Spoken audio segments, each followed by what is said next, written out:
আল্লাহর পরিকল্পনা মানুষের বোঝার বাইরে।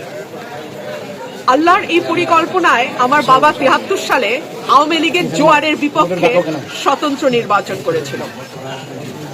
রব্বুল আলামিনের কি অদ্ভুত পরিকল্পনা, 2026-এ এসে ধানের শীষের জোয়ারের বিপক্ষে আমাকে স্বতন্ত্র লড়াই হাত শেষ করে দিয়েছে।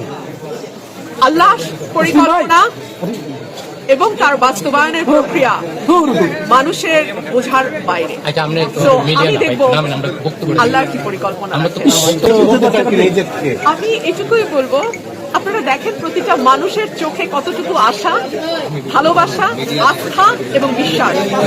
আমি বাংলাদেশের সকল মানুষের কাছে দোয়া চাই, আমার এই উপজেলার মানুষ যেই ভালোবাসা এবং আস্থা, বিশ্বাস আমার প্রতি রেখেছে, আমি যেন তার উপযুক্ত প্রতিদান দিতে পারি। এই শীতের সকালে আপনারা আজকে সবাই আমার মনোনয়নপত্র জমা দেওয়ার সময় একত্র হয়েছেন। আপনাদেরকে ধন্যবাদ দেওয়ার ভাষা আমার নাই।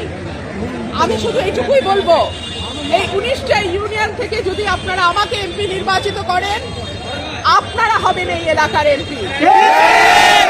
আমি কোনো দলের প্রার্থী না, আমি কোনো বিশেষ গোষ্ঠীর প্রার্থী না, আমি আপনাদের প্রার্থী। আমার জয় মানে আপনাদের জয়।